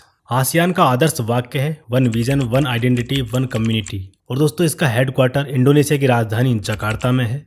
आसियान की स्थापना 1967 में हुई थी। स्थापना के समय इसके संस्थापक राष्ट्र थे इंडोनेशिया, मलेशिया, फिलीपींस, सिंगापुर और थाईलैंड। दोस्तों, आसियान के साथ भारत का अनुमानित व्यापार भारत के कुल व्यापार का लगभग 10.6% है। दोस्तों, इस वीडियो में हम उत्तराखंड राज्य के बारे में जानेंगे। उत्तराखंड राज्य का गठन 9 नवंबर सन 2000 को उत्तर प्रदेश से अलग होकर उत्तरांचल राज्य के रूप में हुआ और 1 जनवरी 2007 को इसका नाम बदलकर उत्तराखंड कर दिया गया। और दोस्तों, उत्तराखंड भारत के राज्यों में 27वें नंबर का राज्य है। उत्तराखंड 2 मंडलों में विभाजित है, गढ़वाल और कुमाऊं मंडल। इन दोनों मंडलों में कुल 13 जिले हैं, जिसमें 7 जिले गढ़वाल मंडल में हैं और 6 जिले कुमाऊं मंडल में आते हैं। दोस्तों, उत्तराखंड की राजधानी देहरादून है और ग्रीष्मकालीन की राजधानी गैरसैंण है, जो कि चमोली जिले में स्थित है। उत्तराखंड का सबसे उत्तरी जिला उत्तरकाशी है, सबसे पश्चिमी जिला देहरादून है और सबसे पूर्वी जिला पिथौरागढ़ है और सबसे दक्षिणी जिला है उधम सिंह नगर। और दोस्तों, उत्तराखंड की सीमा पूर्व में नेपाल से लगती है, पश्चिम में हिमाचल प्रदेश से लगती है, उत्तर में तिब्बत से लगती है और दक्षिण में उत्तर प्रदेश से लगती है। दोस्तों, इस वीडियो में हम पुडुचेरी के बारे में जानेंगे। पुडुचेरी की लोकेशन को लेकर काफी कंफ्यूजन रहता है। देखिए दोस्तों, भारत में 28 राज्य और 8 केंद्र शासित प्रदेश हैं, जिनमें से एक केंद्र शासित प्रदेश है पुडुचेरी। पहले पुडुचेरी एक फ्रांसीसी उपनिवेश था, जिसका गठन 1962 में इसके 4 जिले पुडुचेरी, कराईकल, माहे और यनम को मिलाकर किया गया था। पुडुचेरी का नाम पौंडीचेरी इसके सबसे बड़े जिले पुडुचेरी के नाम पर पड़ा था। और दोस्तों, सितंबर 2006 में पौंडीचेरी का नाम आधिकारिक रूप से बदलकर पुडुचेरी कर दिया गया, जिसका वहां की स्थानीय भाषा में अर्थ होता है नया गाँव। पुडुचेरी और कराईकल क्षेत्र तमिलनाडु राज्य से घिरे हुए हैं, जबकि माहे केरला राज्य से घिरा हुआ है और यनम आंध्र प्रदेश राज्य से घिरा हुआ है। तो यहाँ पर बहुत से स्टूडेंट सोचते हैं कि ये केवल भारत के पूर्वी घाट पर स्थित है। तो दोस्तों, पुडुचेरी का एक जिला भारत के पश्चिमी घाट पर केरला राज्य से भी घिरा हुआ है। बांग्लादेश में प्रवेश करने के बाद गंगा नदी को पद्मा के नाम से जाना जाता है। बांग्लादेश में ही पद्मा नदी से जमुना नदी आकर मिलती है। दोस्तों, ब्रह्मपुत्र नदी को ही बांग्लादेश में जमुना के नाम से जाना जाता है। यहाँ से आगे जाकर पद्मा नदी में मेघना नदी आकर मिलती है, तब इनकी संयुक्त धारा को मेघना नदी के नाम से जाना जाता है। और अंत में दोस्तों, गंगा नदी बंगाल की खाड़ी में गिरते हुए पूरे विश्व का सबसे बड़ा डेल्टा गंगा ब्रह्मपुत्र डेल्टा या सुंदरबन डेल्टा का निर्माण करती है। दोस्तों, यहाँ पर हम मेघना रिवर के बारे में भी थोड़ा डिटेल में देख लेते हैं। मेघना रिवर का उद्गम भारत में मणिपुर और नागालैंड की सीमा के पास मणिपुर हिल्स से होता है, जहां मेघना को बराक रिवर के नाम से जाना जाता है। बराक रिवर मणिपुर में फ्लो होते हुए वेस्ट में टर्न लेकर असम में बहते हुए बांग्लादेश की सीमा पर पहुंचती है, जहां यह नदी दो धाराओं में डिवाइड हो जाती है, सुरमा एंड कुसियारा। दोबारा इन दोनों नदियों का संगम बांग्लादेश में होता है और दोस्तों, इस संगम के बाद इसे मेघना नदी के नाम से जाना जाता है। दोस्तों, घाघरा नदी का उद्गम तिब्बत में मापचा चुंगो ग्लेशियर से होता है। तिब्बत के बाद नेपाल में प्रवेश करती है और जब यह नदी उत्तर प्रदेश में प्रवेश करती है तो इस नदी के पास लखीमपुर खीरी जिले में उत्तर प्रदेश का एकमात्र national park Dudhwa national park स्थित है। बहराइच से निकलने के बाद इसकी सहायक नदी शारदा नदी आकर मिलती है। दोस्तों, शारदा नदी का उद्गम उत्तराखंड के पिथौरागढ़ जिले से होता है। यहाँ से निकलने के बाद यह नदी उत्तराखंड और नेपाल की सीमा बनाती है। पर्वतीय क्षेत्र में इस नदी को काली नदी के नाम से भी जाना जाता है। इसके अलावा शारदा नदी को महाकाली गंगा के नाम से भी जाना जाता है। उत्तर प्रदेश में यह नदी घाघरा नदी से जाकर मिल जाती है। दोस्तों, घाघरा नदी को सरयू नदी के नाम से भी जाना जाता है। घाघरा या सरयू नदी के किनारे पर ही अयोध्या नगर स्थित है। यहाँ से आगे जाकर घाघरा नदी उत्तर प्रदेश और बिहार की सीमा बनाते हुए बिहार के छपरा के पास गंगा नदी में जाकर मिल जाती है और यहाँ से गंगा नदी बिहार में प्रवेश करती है। दोस्तों, इस वीडियो में हम जानेंगे दक्षिण अफ्रीका देश के बारे में। यह देश अफ्रीका महाद्वीप का ही नहीं, पूरी दुनिया का एकमात्र ऐसा देश है जिसकी 3 राजधानियां हैं। प्रशासनिक राजधानी प्रिटोरिया है, विधायी राजधानी केप टाउन है और न्यायिक राजधानी ब्लोमफोंटेन है। दोस्तों, इसके अलावा दक्षिण अफ्रीका का सबसे बड़ा शहर जोहान्सबर्ग है और ऑरेंज रिवर दक्षिण अफ्रीका की सबसे लंबी नदी है।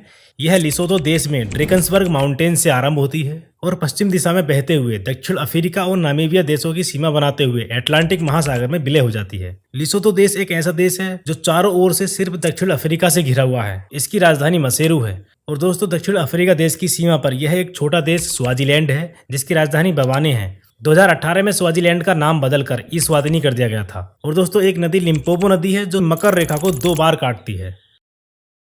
दोस्तों, इस वीडियो में हम गुजरात राज्य के बारे में जानेंगे। भारत में गुजरात राज्य की तटरेखा सबसे लंबी है, जिसकी कुल लंबाई लगभग 1600 किलोमीटर है। यह 3 राज्यों महाराष्ट्र, मध्य प्रदेश और राजस्थान और एक देश पाकिस्तान के साथ अपना बॉर्डर शेयर करता है। गुजरात में ही भारत का सबसे पूर्वी बिंदु गोहर मोती स्थित है। और दोस्तों, गुजरात में 33 जिले हैं, जिसमें सबसे बड़ा जिला कच्छ है। यह कच्छ जिला पूरे भारत का भी सबसे बड़ा जिला है। गुजरात के दक्षिण में खंबात की खाड़ी स्थित है। इसे कैम्बे की खाड़ी के नाम से भी जानते हैं, जो गुजरात के काठियावाड़ प्रायद्वीप को मुख्य भूमि से अलग करती है। और दोस्तों, साबरमती नदी राजस्थान में अरावली पर्वत से निकलकर गुजरात की राजधानी गांधीनगर और अहमदाबाद से होते हुए खंबात की खाड़ी में गिर जाती है। दोस्तों, अहमदाबाद को भारत का मैनचेस्टर कहा जाता है। और गुजरात में नर्मदा नदी पर सरदार सरोवर डैम स्थित है। इस डैम के पास से नर्मदा नदी में एक द्वीप है, जिस पर भारत के पहले गृह मंत्री सरदार वल्लभ भाई पटेल का स्टेचू ऑफ यूनिटी बनाया गया है, जो पूरे विश्व का सबसे ऊंचा स्टेचू है, जिसकी ऊंचाई 182 मीटर है।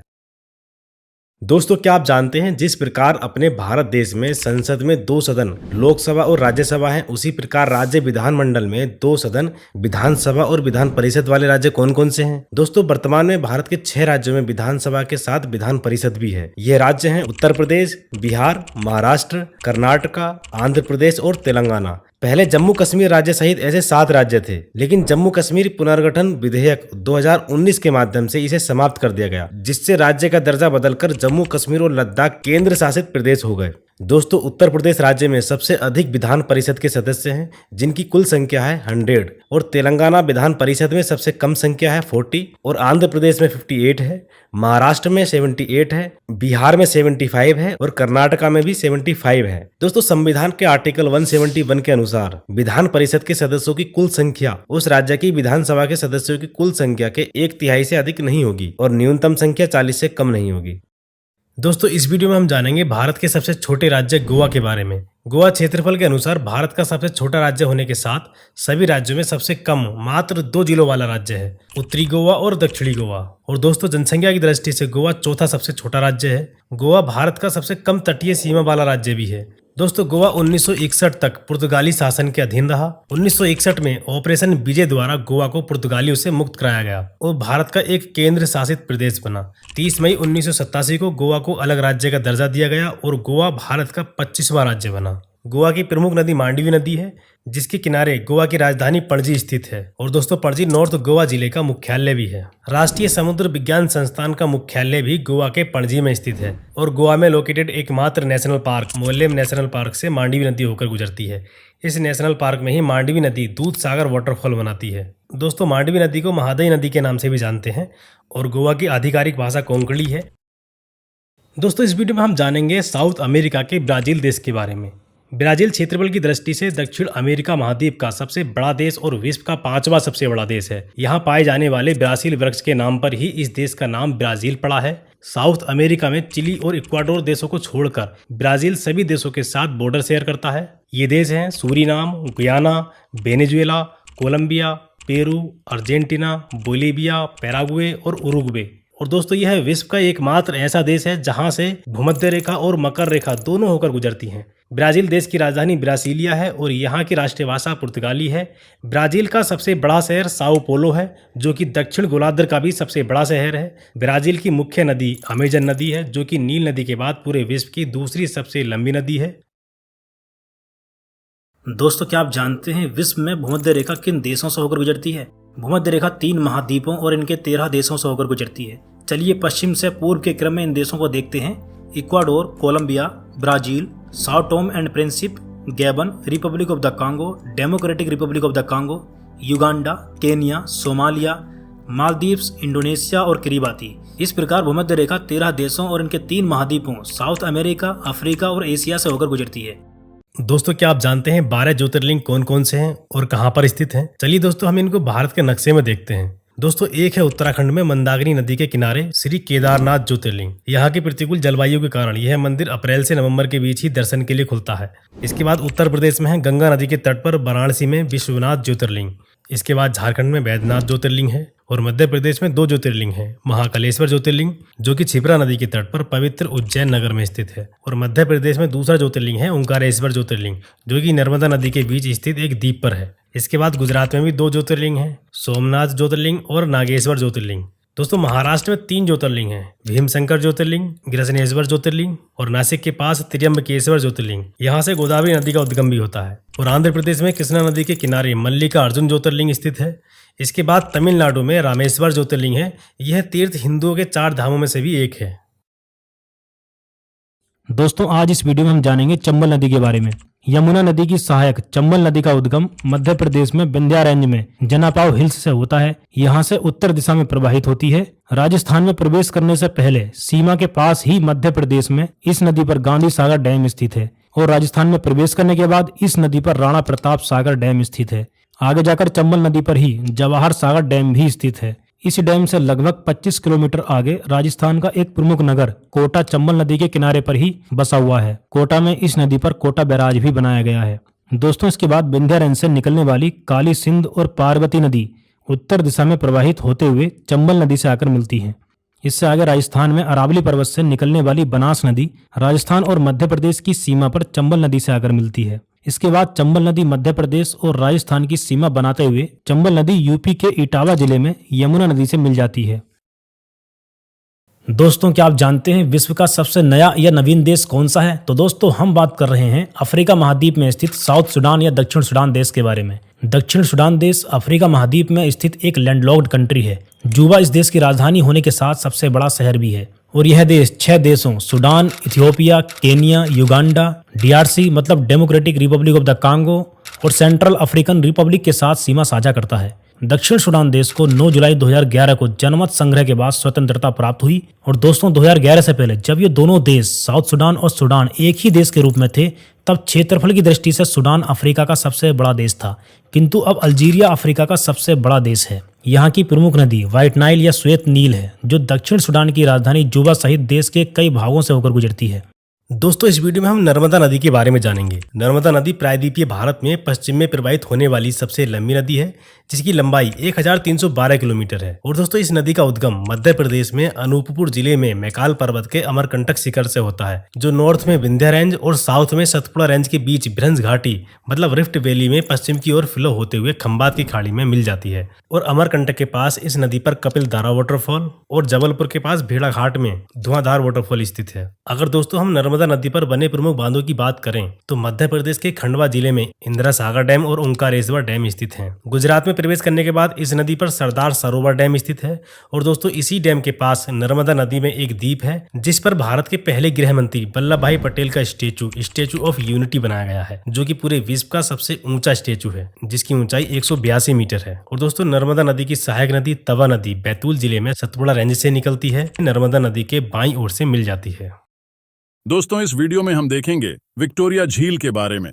अफ्रीका महाद्वीप में स्थित विक्टोरिया झील अफ्रीका महाद्वीप की सबसे बड़ी झील है, जो कि अफ्रीका के 3 देशों केन्या, युगांडा और तंजानिया तक फैली है। ये झील कैस्पियन सागर और सुपीरियर झील के बाद पूरे विश्व की तीसरी सबसे बड़ी झील भी है। यदि सिर्फ मीठे पानी या फ्रेश वाटर की झीलों की बात की जाए तो सुपीरियर झील के बाद विश्व की दूसरी सबसे बड़ी मीठे पानी की झील है। और दोस्तों विश्व की longest Nile river white Nile river के रूप में इसी झील से निकलती है और नॉर्थ में फ्लो होते हुए भूमध्य सागर में गिर जाती है। विक्टोरिया झील से भूमध्य रेखा या इक्वेटर भी होकर गुजरती है। उष्णकटिबंधीय क्षेत्र में होने के कारण यह विश्व की सबसे बड़ी उष्णकटिबंधीय झील भी है। दोस्तों आज इस वीडियो में हम सतपुड़ा रेंज को देखेंगे। सतपुड़ा रेंज गुजरात से शुरू होकर महाराष्ट्र और मध्य प्रदेश से होते हुए छत्तीसगढ़ तक लगभग 900 किलोमीटर तक फैली है। Satpura range Rajpipla hills, Mahadev hills और मैकाल श्रेणी के रूप में फैली हुई है। महादेव हिल्स पर पंचमढ़ी के पास स्थित धूपगढ़ चोटी सतपुड़ा रेंज की सबसे ऊंची चोटी है, जिसकी ऊंचाई 1350 मीटर है। सतपुड़ा रेंज में मैकाल पर्वत की सबसे ऊंची चोटी अमरकंटक है, जिसकी ऊंचाई 1127 मीटर है। मैकाल पर्वत से 2 प्रमुख नदियां निकलती हैं, नर्मदा और सोन नदी। सतपुड़ा रेंज के उत्तरी भाग पर नर्मदा नदी और दक्षिणी भाग पर तापी या ताप्ती नदी वेस्ट डायरेक्शन में फ्लो होते हुए खंभात की खाड़ी में गिर जाती है। सतपुड़ा रेंज का निर्माण मुख्यतः ग्रेनाइट एवं बेसाल्ट चट्टानों से हुआ है। यह पर्वत श्रेणी नर्मदा और तापी नदियों के बीच जल विभाजक का कार्य करती है। दोस्तों इस वीडियो में हम बात करेंगे उत्तराखंड में स्थित पंच प्रयागों के बारे में। उत्तराखंड में मानाला दर्रे के पास सतोपंत ग्लेशियर से विष्णु गंगा नदी निकलती है। इसके पूर्व में उत्तराखंड और तिब्बत की सीमा पर स्थित नीति दर्रे के पास से धौली गंगा नदी निकलती है। यह दोनों नदियां विष्णु प्रयाग में मिलकर अलकनंदा नदी का निर्माण करती हैं। अलकनंदा नदी जब आगे फ्लो होकर नंद प्रयाग में पहुंचती है तो त्रिशूल पर्वत के पास स्थित नंदा घूंटी से निकलने वाली नंदाग्नि नदी अलकनंदा नदी से आकर मिलती है। इससे आगे कर्णप्रयाग में पिंडार नदी आकर मिलती है। जब अलकनंदा नदी आगे फ्लो होकर रुद्रप्रयाग में पहुंचती है तो केदारनाथ के पास से निकलकर आने वाली मंदाकिनी नदी इससे आकर मिलती है। यहाँ से और आगे फ्लो होने पर अलकनंदा नदी 5 प्रयागों में अंतिम प्रयाग देव प्रयाग में पहुंचती है तो गोमुख के पास गंगोत्री ग्लेशियर से निकलने वाली भागीरथी नदी अलकनंदा नदी से मिलकर गंगा नदी का निर्माण करती है। तो दोस्तों ये हैं 5 प्रयाग, विष्णु प्रयाग, नंद प्रयाग, कर्ण प्रयाग, रुद्र प्रयाग और देव प्रयाग, जिनका हिंदू धर्म में काफी महत्व है। दोस्तों इस वीडियो हम जानेंगे मिसिसिपी नदी तंत्र के बारे में। मिसिसिपी नदी का उद्गम यूएसए की इटास्का झील से होता है। यहाँ से निकलकर दक्षिण की ओर प्रवाहित होते हुए लगभग 3760 किलोमीटर का सफर तय करके मैक्सिको की खाड़ी में गिर जाती है। सेंट लुइस के पास इसकी सबसे बड़ी सहायक नदी मिसौरी नदी आकर मिलती है, जिसका उद्गम यूएसए में रॉकी पर्वत से होता है। मिसौरी नदी के साथ मिलकर मिसिसिपी नदी उत्तरी अमेरिका का सबसे बड़ा नदी तंत्र बनाती है। मिसौरी के अलावा ओहियो, टेनेसी और अरकानसास इसकी अन्य प्रमुख सहायक नदियां हैं। मिसिसिपी नदी मैक्सिको की खाड़ी में गिरते हुए पक्षी के पंजे के आकार का डेल्टा बनाती है। इसके मुहाने पर न्यू ऑरलियंस बंदरगाह स्थित है। और दोस्तों यह मैक्सिको की खाड़ी पूरे विश्व की सबसे बड़ी खाड़ी भी है। दोस्तों CAA काफ़ी ज़्यादा चर्चाओं में है आजकल। CAA मतलब सिटीजनशिप अमेंडमेंट एक्ट, हिंदी में से नागरिकता संशोधन कानून कहा जाता है। भारत में CAA को 11 मार्च 2024 की शाम एक नोटिफिकेशन के जरिए लागू कर दिया गया है। CAA एक्ट में बांग्लादेश, पाकिस्तान और अफगानिस्तान के हिंदू, सिख, बौद्ध, जैन, पारसी और क्रिश्चियन समुदाय के लोगों को CAA के जरिए भारतीय नागरिकता देने का प्रावधान है। 31 दिसंबर 2014 से पहले जो लोग इन देशों से आए हैं वे लोग भारत की नागरिकता प्राप्त करने के लिए भारत सरकार द्वारा लॉन्च CAA वेबसाइट पर जाकर अप्लाई कर सकते हैं, जिसकी ऑफिशियल वेबसाइट है indiancitizenship.online.nic.in। दोस्तों, इस प्रकार भारत की नागरिकता प्राप्त करने के लिए इस CAA पोर्टल पर ऑनलाइन अप्लाई करना होगा। दोस्तों, इस वीडियो में हम देखेंगे भारत की सबसे पुरानी माउंटेन रेंज अरावली के बारे में।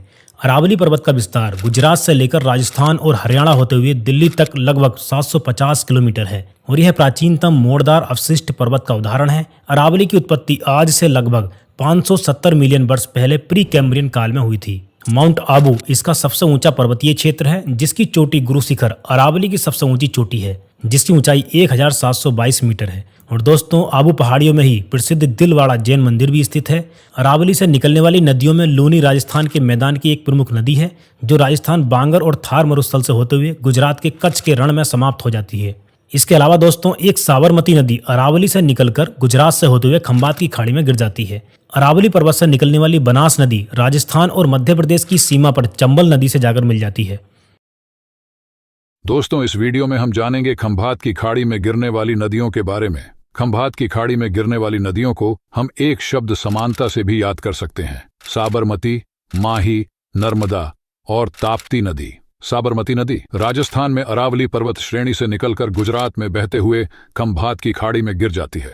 गुजरात की राजधानी गांधीनगर और अहमदाबाद शहर साबरमती नदी के तट पर स्थित है। माही नदी मध्य प्रदेश में विंध्या पर्वत से निकलकर राजस्थान और गुजरात में बहते हुए खंभात की खाड़ी में गिर जाती है। माही नदी भारत की एकमात्र ऐसी नदी है जो कर्क रेखा को 2 बार काटती है। नर्मदा नदी प्रायद्वीपीय भारत में पश्चिम दिशा में प्रवाहित होने वाली सबसे लंबी नदी है, जिसकी लंबाई 1312 किलोमीटर है। यह नदी मध्य प्रदेश में मैकाल पर्वत से निकलकर विंध्या तथा सतपुड़ा रेंज के बीच बहते हुए खंभात की खाड़ी में गिर जाती है। ताप्ती नदी का उद्गम सतपुड़ा रेंज में मध्य प्रदेश के बैतूल जिले के मुल्ताई नामक स्थान से होता है और भ्रंश घाटी में बहते हुए खंभात की खाड़ी में गिर जाती है। दोस्तों, इस वीडियो में हम भारत में छोटा नागपुर के पठार के बारे में जानेंगे। छोटा नागपुर पठार का विस्तार मुख्य रूप से झारखंड राज्य में है और इसके अलावा इसका कुछ विस्तार इसके पड़ोसी राज्यों बिहार, छत्तीसगढ़, उड़ीसा और पश्चिम बंगाल में भी है। छोटा नागपुर पठार के एकदम नॉर्थ ईस्ट में राजमहल हिल्स लोकेटेड है। और दोस्तों, छोटा नागपुर पठार की सबसे बड़ी नदी दामोदर नदी है। इस नदी के उत्तर में हजारीबाग का पठार है और इसके दक्षिण में रांची का पठार है। इस प्रकार राजमहल हिल्स, हजारीबाग का पठार और रांची का पठार छोटा नागपुर के पठार के ही हिस्से हैं। दामोदर नदी बेसिन कोयला भंडार की दृष्टि से भारत का सर्वाधिक महत्वपूर्ण क्षेत्र है। दोस्तों, हजारीबाग पठार की चोटी पारसनाथ हिल छोटा नागपुर पठार की सबसे ऊंची चोटी है, जो कि जैनियों का प्रसिद्ध तीर्थ स्थल भी है। और यहाँ रांची पठार से निकलने वाली स्वर्ण रेखा नदी छोटा नागपुर की दूसरी सबसे बड़ी नदी है। इसी नदी पर रांची के पास हुंड्रू जलप्रपात है। दोस्तों, इस वीडियो में हम जानेंगे अरेबियन पेनिनसुला के सबसे बड़े देश सऊदी अरब के बारे में। दोस्तों, सऊदी अरब क्षेत्रफल की दृष्टि से साउथ वेस्ट एशिया का सबसे बड़ा देश है। ये 8 देशों के साथ अपना बॉर्डर शेयर करता है। ये देश हैं Yemen, Oman, UAE, Qatar, Bahrain, Kuwait, Iraq और जॉर्डन। इसके अलावा दोस्तों, ये एकमात्र ऐसा देश है जिसकी सीमा एक और लाल सागर के साथ लगती है और एक और फारस की खाड़ी से लगती है। सऊदी अरब में लाल सागर के किनारे स्थित जेद्दाह पश्चिमी एशिया का सबसे बड़ा बंदरगाह और हवाई अड्डा है। इस देश की राजधानी रियाद है और इसकी मुद्रा का नाम है रियाल। इस देश में मक्का और मदीना प्रमुख मुस्लिम धार्मिक स्थल हैं। इस देश के दक्षिण भाग में रुब अल खाली मरुस्थल और उत्तरी भाग में अन नफूद मरुस्थल स्थित है। दोस्तों, खनिज उत्पादन और एक्सपोर्ट के मामले में सऊदी अरब सबसे टॉप के देशों में से एक है। इस वीडियो में हम भारत के प्रमुख बंदरगाहों के बारे में जानेंगे। सबसे पहले गुजरात में है कांडला बंदरगाह। इसको हम दीनदयाल बंदरगाह के नाम से भी जानते हैं। यह एक ज्वारीय बंदरगाह है और यह बंदरगाह भारत का सबसे पहला मुक्त व्यापार मतलब फ्री ट्रेड क्षेत्र है।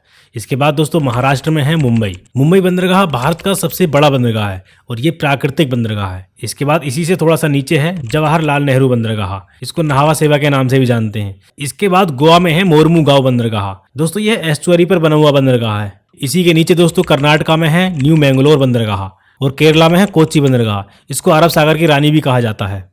तमिलनाडु में तूतीकोरिन पोर्ट है और तमिलनाडु में ही चेन्नई पोर्ट है। चेन्नई बंदरगाह दोस्तों सबसे पुराना बंदरगाह है और इसी के थोड़ा सा ऊपर है एन्नोर बंदरगाह। इसके बाद दोस्तों आंध्र प्रदेश में है विशाखापट्टनम बंदरगाह। ये भारत का सबसे गहरा बंदरगाह है। इसके ऊपर उड़ीसा में है पारादीप बंदरगाह और इसके बाद पश्चिम बंगाल में है हल्दिया बंदरगाह। यह हुगली नदी पर स्थित है। और दोस्तों बंगाल की खाड़ी में अंडमान निकोबार पर पोर्ट ब्लेयर बंदरगाह है। दोस्तों आज हम बात करेंगे नीलगिरी पर्वत के बारे में। नीलगिरी पर्वत केरल और तमिलनाडु की सीमा पर स्थित है और नीलगिरी पर्वत की सबसे ऊंची चोटी है डोडा बेट्टा, जिसकी ऊंचाई है 2637 मीटर। और भारत की एक प्रमुख जनजाति टोडा नीलगिरी पर्वत श्रेणी में ही निवास करती है। नीलगिरी पर्वत के दक्षिण में केरल और तमिलनाडु की सीमा पर ही अन्नामलाई और कार्डेमम हिल्स लोकेटेड हैं। अन्नामलाई पर्वत की चोटी अनामुडी दक्षिण भारत की सबसे ऊंची चोटी है, जिसकी ऊंचाई है 2695 मीटर। दोस्तों केरल के नीलगिरी पर्वतीय क्षेत्र में स्थित शांत घाटी या साइलेंट वैली सर्वाधिक जैव विविधता वाले क्षेत्रों में से एक है। और केरल और तमिलनाडु की सीमा पर स्थित कार्डमम हिल्स प्रायद्वीपीय भारत का सदर्न मोस्ट पर्वतीय क्षेत्र है। नीलगिरी और अन्नामलाई के बीच पालघाट दर्रा स्थित है, जो कि कोयम्बटूर और पलक्कड़ के बीच सड़क और रेल मार्ग की सुविधा प्रदान करता है। इस वीडियो में हम कर्क रेखा मतलब ट्रॉपिक ऑफ कैंसर और मकर रेखा मतलब ट्रॉपिक ऑफ कैप्रिकॉर्न के बारे में जानेंगे। जैसा कि आप जानते हैं पृथ्वी अपने अक्ष पर 23.5 डिग्री झुकी हुई है, जिस कारण सूर्य की किरणें 23.5 डिग्री नॉर्थ लैटिट्यूड से 23.5 डिग्री साउथ लैटिट्यूड के बीच ही परपेंडिकुलर पड़ती हैं। दोस्तों इसलिए 23.5 डिग्री नॉर्थ और 23.5 डिग्री साउथ लैटिट्यूड इंपोर्टेंट हो जाते हैं। 23.5 डिग्री नॉर्थ लैटिट्यूड को कर्क रेखा मतलब ट्रॉपिक ऑफ कैंसर और 23.5 डिग्री साउथ लैटिट्यूड को मकर रेखा मतलब ट्रॉपिक ऑफ कैप्रिकॉर्न के नाम से जाना जाता है। दोस्तों 21 जून को सूर्य कर्क रेखा के ठीक ऊपर होता है, मतलब इस टाइम सूर्य की किरणें कर्क रेखा पर परपेंडिकुलर पड़ती हैं। इसलिए 21 जून को नदर्न हेमिस्फीयर में वर्ष का सबसे लंबा दिन होता है, जबकि सदर्न हेमिस्फीयर में सबसे छोटा दिन होता है। और 22 दिसंबर को सूर्य मकर रेखा के ठीक ऊपर होता है, मतलब 22 दिसंबर को मकर रेखा पर सूर्य की किरणें परपेंडिकुलर पड़ती हैं। इसलिए 22 दिसंबर को सदर्न हेमिस्फीयर में सबसे लंबा दिन होता है, जबकि नदर्न हेमिस्फीयर में सबसे छोटा दिन होता है। कर्क रेखा भारत के लगभग बीचों बीच से होकर गुजरती है। दोस्तों कुंभ मेला 2025 में उत्तर प्रदेश के प्रयागराज में 13 जनवरी से शुरू होकर 26 फरवरी तक चलेगा। आज हम जानते हैं कि कुंभ मेला भारत में कहां-कहां और कितने वर्षों के बाद आयोजित होता है। कुंभ मेला हिंदू धर्म का एक महत्वपूर्ण पर्व है, जिसमें करोड़ों श्रद्धालु कुंभ मेले में एकत्र होते हैं और नदी में स्नान करते हैं। दोस्तों कुंभ मेला प्रत्येक 4 वर्ष के बाद भारत में 4 स्थानों पर लगता है। हरिद्वार में गंगा नदी के किनारे, इलाहाबाद या प्रयागराज में गंगा यमुना नदी के संगम पर, उज्जैन में शिप्रा नदी के किनारे पर और नासिक में गोदावरी नदी के किनारे पर। और दोस्तों इसी क्रम में 4 वर्ष के अंतराल में आयोजित होता रहता है। इनमें से प्रत्येक स्थान पर 12 वर्ष बाद कुंभ मेले का आयोजन होता है, जिसमें हरिद्वार और प्रयागराज 2 कुंभ पर्वों के बीच 6 वर्ष के अंतराल में अर्ध कुंभ भी होता है। जैसे कि 2013 का कुंभ प्रयागराज में हुआ था, फिर 2019 में प्रयागराज में अर्ध कुंभ मेले का आयोजन भी हुआ था। दोस्तों इसकी पीडीएफ डाउनलोड करने के लिए आप हमारे टेलीग्राम चैनल से जुड़ सकते हैं। Thank you. दोस्तों अफ्रीका महाद्वीप में नील और कांगो रिवर के बाद तीसरी सबसे लंबी नदी नाइजर नदी है। नाइजर नदी का उद्गम सिएरा लियोन देश की सीमा के पास गिनी देश की उच्च भूमि से होता है। यहाँ से उत्तर पूर्व की दिशा में बहते हुए माली देश में पहुंचती है। माली देश की राजधानी बमाको इसी नदी के किनारे पर स्थित है। दोस्तों इसके बाद नाइजर नदी के किनारे माली देश का प्रमुख शहर टिम्बकटू स्थित है। टिम्बकटू से पहले नाइजर रिवर का स्लोप बहुत कम होने के कारण यहाँ मतलब सहारा डिजर्ट के एकदम किनारे पर इनलैंड डेल्टा बनाती है। और इसके बाद नाइजर रिवर नाइजर देश में एंटर करती है, जहां नाइजर देश की राजधानी नियामी भी नाइजर रिवर के किनारे पर स्थित है। इसके बाद ये नाइजीरिया देश में एंटर करती है और गिनी की खाड़ी में गिर जाती है। कैमरून देश से आने वाली बेनुए रिवर इसकी एक महत्वपूर्ण सहायक नदी है, जो नाइजीरिया देश में नाइजर रिवर से आकर मिलती है। नाइजर रिवर का जलीय मार्ग के रूप में सर्वाधिक उपयोग पाम ऑयल को ले जाने के लिए किया जाता है, इसलिए इस नदी को पाम ऑयल रिवर भी कहते हैं। इस नदी के मुहाने के पास हारकोट बंदरगाह भी स्थित है, जो कि खनिज तेल के निर्यात के लिए प्रसिद्ध है।